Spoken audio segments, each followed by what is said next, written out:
Hi, I have two other channels where I'm making the same kind of video.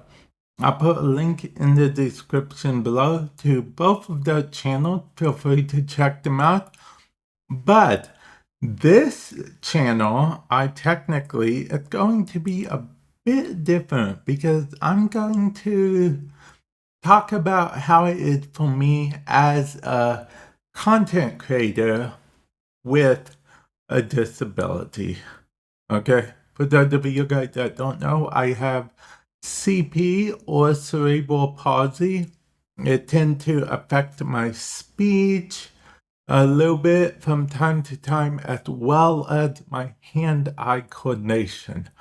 And believe it or not, content creation is probably one of the least that it affects as far as hand-eye coordination, because I actually know how to do a lot of the stuff for content creation. I'm actually pretty much self-taught.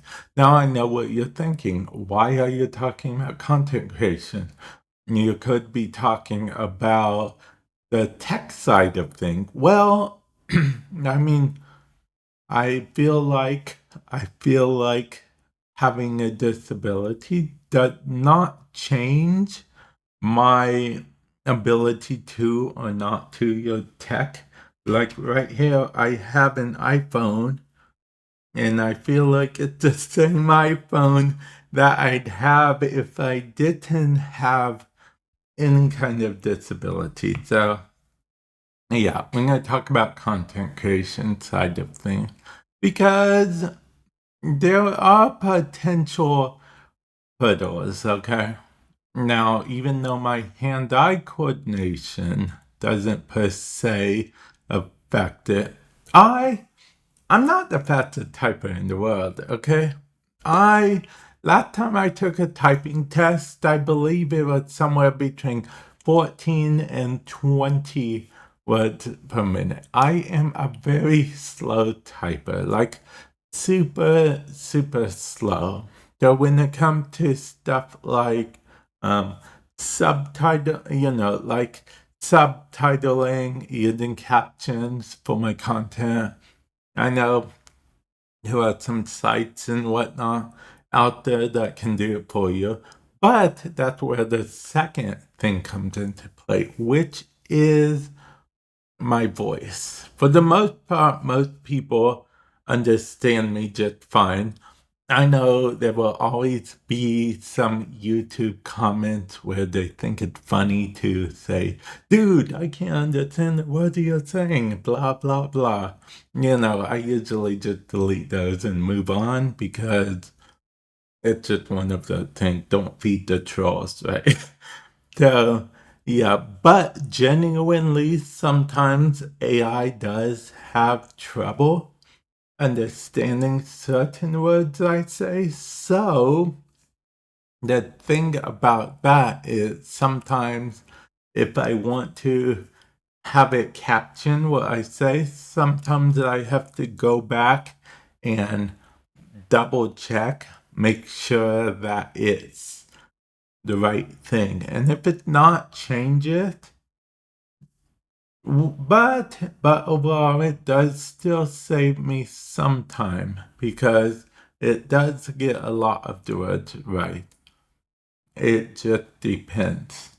So with that, I don't do a lot of that caption stuff.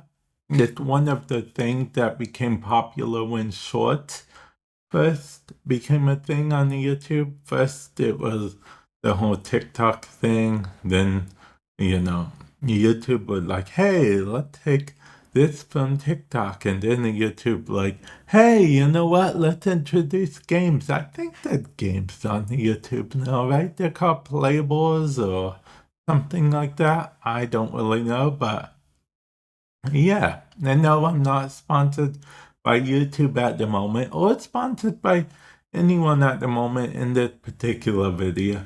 But if anyone wants to reach out to me, definitely feel free to reach out to me. And yeah, I just wanted to make this video to sort of, I guess it could say, don't give up type thing. I mean, I taught myself what I needed to know for video editing and stuff. When I first started video editing, there wasn't as many helpful tips and tricks on YouTube. Like if my channel existed for me back when I started video editing, I'd love it so much. I'd be like my number one fan. I mean, that probably sounds very narcissistic, but it is what it is, right? It is what it is. And that for tech, well, I have an Apple Watch right here. You saw my iPhone. I'm actually editing, or maybe editing this video on a PC right now. I have a iMac right next to me, but that's for mostly airdrop related stuff and light video editing, only because of the fact that I also stream on my PC, so it's easier to just edit a video from there because I don't have one of those jellyfish servers or anything like that. But that would be brilliant if I did right, because then I could edit anything from anywhere I wanted and it wouldn't even matter. No, it wouldn't even matter. It wouldn't even matter anymore. None of it would even matter. Okay. Anyway, I'm getting off topic here. Okay. Now, I just wanted to make this video to sort of give you guys an idea of how it is video editing or making content, rather, with a disability. But, and I want to give emphasis on that. I'm lucky that I'm in a position I'm still able to do this all just fine. There are different, varieties and different, just different variations, all different kinds of things when it comes to disabilities. Even just one category, such as cerebral palsy, there are so many different variants. There are so many different kinds. Yeah. So, yes. But I just wanted to say, if you're out there and, you feel like making content and stuff, just start making content, okay? The brilliant thing about YouTube, if you decide to upload a video and stuff, and you start getting like hate comments and stuff, you can just delete the hate comments, move on.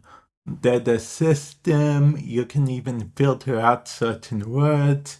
The certain comments with certain words have to be approved by you before they even get posted. Stuff like that. So, yeah.